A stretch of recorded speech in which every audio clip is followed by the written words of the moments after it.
Fala galera, tudo bom? Cara, acabei de chegar no cursinho, eu não tava com intenção de gravar, mas aí eu tive um insight e lembrei que eu tinha um vídeo na internet que eu já postei no Facebook e queria postar de novo pra vocês no YouTube, só que eu queria contextualizar ele primeiro. Mano, o vídeo fala, é uma apresentação minha lá na Middlesex University, que é a faculdade que eu fiz pelo Turismo Sem Fronteiras em Londres, que eu gostei muito de ter estudado, foi uma experiência sensacional. Só que a galera tem muito preconceito, que acha que é turismo sem fronteiras, que acha que é uma coisa... Ah, você vai viajar, você vai lá pra ganhar dinheiro do governo e vai ficar viajando e não vai levar a sério os estudos. Fiz turismo, viajei bastante, mas assim, eu fui um dos últimos editais e a gente já tava com essa ideia na cabeça e a gente queria quebrar esse paradigma. E como vocês vão ver no vídeo, eu me dediquei muito, tive que ler muito artigo científico e tudo mais, e realmente foi um ano muito difícil academicamente, assim, não foi fácil. E, puta, eu sofri bastante, aliás, foi bem trash pra acostumar. Porque assim, o sistema de ensino deles é diferente, a carga horária deles é bem menor de aula. Você ficar sentado na aula lá, passivamente, ouvindo o professor falar, é muito menos que aqui no Brasil. Lá eu tinha aula 3, 4 vezes na semana, por períodos de 2, 3 horinhas, e mano, o resto eles queriam que você estudasse em casa, entendeu? Eles têm um costume muito mais de dar uma aula superficial, o professor nem é tão bom, e em casa ele quer que você estude muito mais, bem aprofundadamente o assunto. Então é isso, galera, é um preconceito absurdo falar que é Turismo Sem Fronteiras. Todas as pessoas do meu edital estudaram muito, a gente tinha que fazer muitos trabalhos, apresentações, provas, textos de 2.000 palavras, tudo em inglês, com a linguagem acadêmica, termos técnicos. Então assim, não foi nada fácil. E é isso aí, galera. Um beijo e um cheiro. E fique com o meu vídeo aqui de eu falando sobre encefalite de Rasmussen, que é uma doença neurológica. Amo o som. Beijo.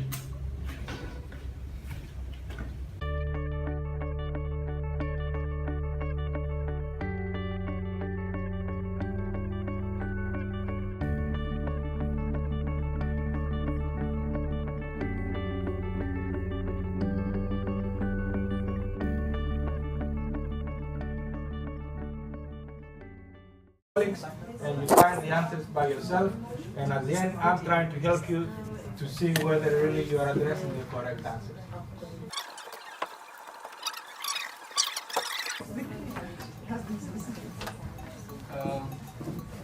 Good morning everyone. So I'm here today to make a brief summary of the Rasmussen encephalitis. So as the suffix say, litis, it is an inflammatory disorder, but very rare and chronic as well. As a neurological disease, it's very complex, and let's go through it. As a quick overview of the history, back in the year of 1958, more precisely, neurosurgeon Theodore Rasmussen and the others reported 3 peculiar cases. They described 3 children suffering from some chronic illness, focal seizures, progressive damage to one cerebral hemisphere.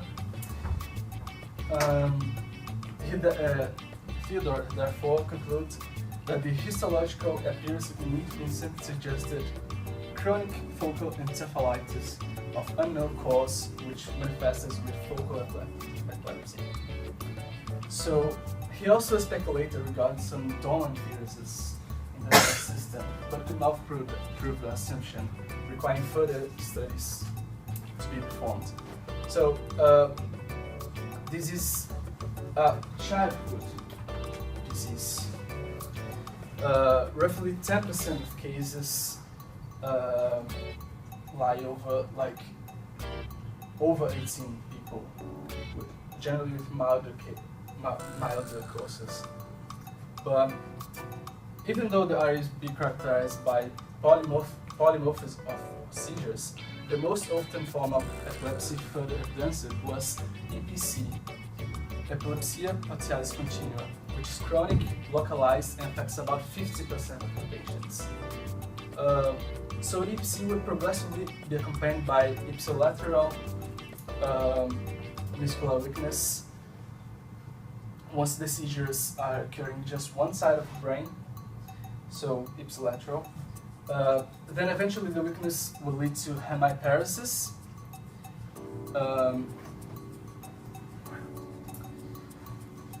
Take a couple of years, or in worst cases, or untreated cases, even months to end hemiparesis. But in other words, the key points of the disease are the drug resistance. Epilepsia partialis contínua, it is intractable, and unihemispheric inflammation. But the feature that intriguingly distinguish ARI from the other inflammatory disorders of CNS is the unilaterality, the unihemispheric inflammation. But however, in addition to the unilateral paresis, there are dysarthria, dysphonia, hymenopia, learning or behavioral disorders, and if the language dominant hemisphere is stricken, dysphasia. So it's interesting as well. Alright, let us see the examinations of the disease. Regarding its pathological displays, we could say that there are 5 main features: cortical inflammation, microglial nodules, perivascular rentals, gyrus carrying ergoiosis, and neuronal loss or necrosis. As you can see, they could be seen in almost the 4 stages. But what demarks the transition from B1 to B2 is necrosis of at least one gyrus segment. From B2 to B3, still on B2, we can see cuffs of perivascular round cells, aggregation of perivascular round cells. From B2 to B3, we can see most of the neuronal and astrocytic loss, necrosis. And finally, from B2 to B3 to B4, we can see microglial nodules as they begin to disappear, and we can find perivascular inflammation other than the brain tissue inflammation. Now, regarding the clinical observation, we have 3 main stages, 3 established stages. What they call prodromal stage, the initial non-specific condition that shows low seizure frequency, mild hemiparesis, but it's more rarely, and it has a duration of from few weeks to 8 years. It varies, but the median is 8 months. And you can see, like, in about 2/3 of patients that make features. As they enter in the acute stage, the patients show more severe and frequent seizures, progressive hemiparesis, cognitive deteriorations, and this stage takes a median of 8 months as well as the prodromal stage, but can range from 4 to 8 months. Finally, after the acute stage onset, there's the residual stage, which often has no duration. This stage shows many seizures, but of course less than the acute stage. And neurological deficits are steady, but they are permanent as well. The good news is that not all patients in the residual stage are hemiplegic, so there's hope for some patients. What is interesting about those wide ranges in the length of each stage is that it indicates a high variability in severity and speed of the disease, but hemiparesis is most useful as a marker to evaluate the disease. So by hemispheric ratio or quantitative evaluations.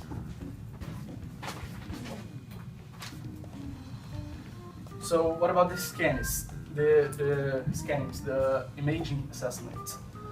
The mainstay for diagnostic assessment remain to be magnetic resonance imaging, computer tomography, and electroencephalography. So it has been seen that within about 4 months of the disease's most aggressive stage, the acute onset, we find unilateral atrophy, cerebrospinal fluid compartment swelling, the outer and inner ventricular compartment swelling, and signaling abnormalities, mostly over perceiving region. Here there are the perceiving fissure, basal ganglia region, sign here, mostly over the caudate predominance. Mostly of caudate. Rather in a putamen predominance than a caudate predominance. Could cortical or subcortically. And T2 flare, increased activity. The boundaries here. So when it comes to EEG, those are the interictal features from a young girl. There's theta and delta waves on the left hemisphere, the even numbers here. So theta and delta waves, the low frequency, slow waves, and with epileptic form sharp and slow wave complexes, predominated on temporal central regions. Okay. This is a computer tomography from the same girl. This is the left side, the atrophy from the left side, acute hemispheric atrophy.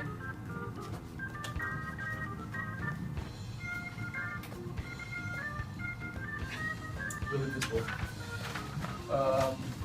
So, what about diagnosis? Thus, after all those histopathological, clinical, and imaging patterns, a European consensus diagnostic criteria for RE has been established in 2005, being and others.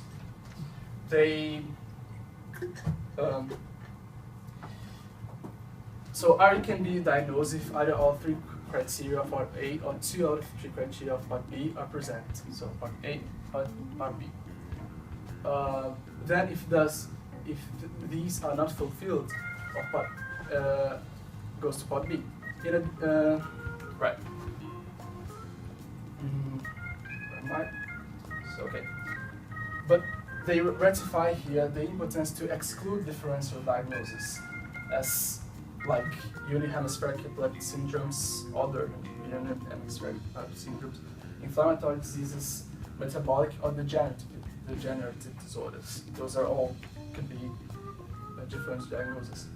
So Part A, clinical focal seizures with or without epilepsy and unilateral cortical deficits, EEG unihemispheric slowing with or without epileptic form activity, and unilateral seizure onset. MRI, unihemispheric focal cortical atrophy, and at least one of the following: gray or white matter, T2 flare, hyperintense signal, as I said, hyperintense signal or atrophy of the ipsilateral caudate head in the basal ganglia I showed, which is a feature that appears within 4 months of the acute onset as well. So Part B, 2 of 3, if these are not fulfilled. Clinical Psi, progressive unilateral cortical deficits, or 2. MRI, progressive unihemispheric focal cortical atrophy, or 3. Histopathology, T-cell dominated encephalitis with activated microglial cells, typically but not necessarily forming nodules, and reactive astrogliosis.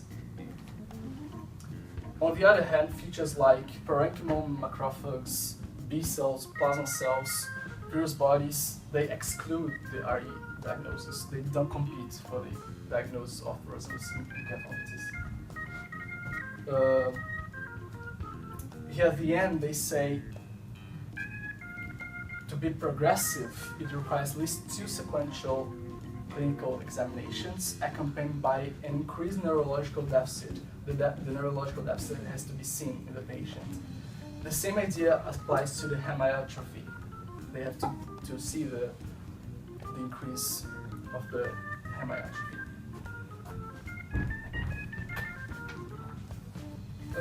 Okay, what about the deeper studies on the disease? The underlying processes. Histopathological studies found those perivascular round cells that I was saying to be T lymphocytes infiltration. But what kind of T lymphocytes? The studies found them to be CD8 and granzyme B positives. This is the T cytotoxic lymphocyte. So as long as the inflammatory lesions record large amounts of T lymphocytes, therefore the immune system response contributes to the onset and progression of the syndrome. So another contributing feature is that the encephalitis is also multifocal. It occurs in various parts of the cortical region. So, and it could be mediated by microglia as well. But what does happen? So the TCD8 lymphocyte reaction against MHC class 1 neurons. The T lymphocytes have granzyme B granules that lead to apoptosis of neurons, astrogliosis, and cortical cavitation. But still has to be the trigger, the antigen. What's inside the lymphocytes? It remains unclear even if the T cell response is focused towards a particular epitope, a specific epitope. They don't know yet. 15 minutes is up. Sorry? Your 15 minutes is up. Yeah. Another 2 minutes I'll give you. Yeah, it's final one. Yeah, just the return. Okay, so as I said, it's unclear if a uniform process exists. So those are the main evidence. This is why the therapeutic approaches of IE are still controversial. They generally propose to reduce seizure severity and frequency with classic anti-epileptic drugs. But the EPC is intractable. The EEG just treats complex partial and secondary generalized seizures only. Tacrolimus used to inhibit immunosuppressants and has to reverse motor and cognitive deficits. Steroids, but they have too many serious side effects. Planospheresis, improved neurological functions as well. But nevertheless, no randomized clinical trials have demonstrated the long-term outcome of such drugs or therapies. So it's still difficult to clinicians to make a decision here. So that's it.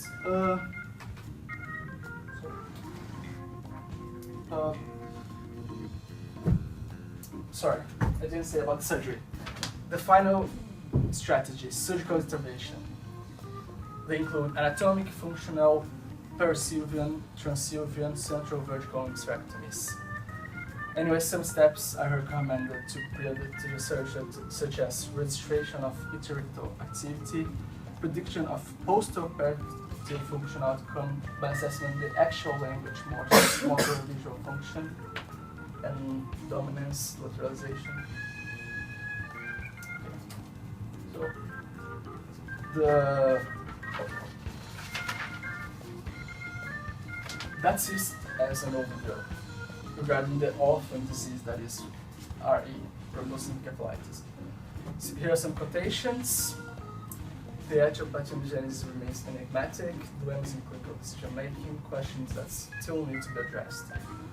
Hopefully, the current approaches of the syndrome is resulting in improved quality of life of RE patients who can then march on to achieve their goals in life despite the fire, inflammation, in their brain. Thank you for asking.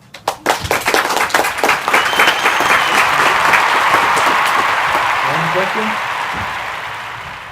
Well, if you don't have any questions, it means two things. Either you understood everything or you didn't understand everything. So, what happens here? Understood everything. Okay. So, if you understood everything, what is hemiparesis?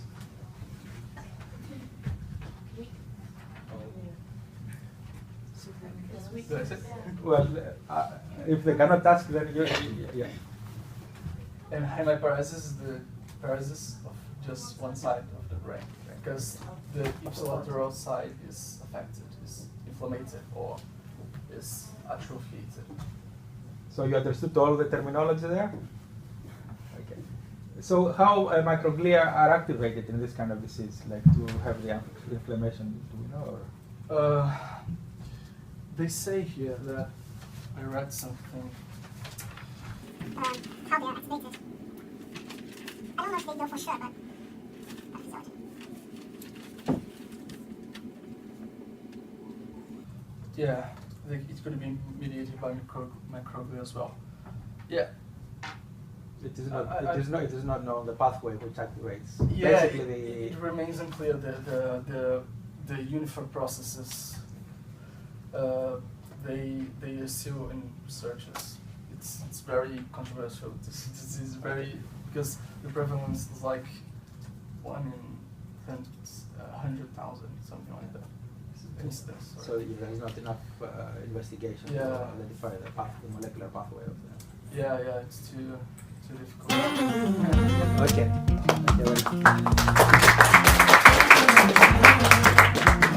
Okay, I think Haliman is not here, but somebody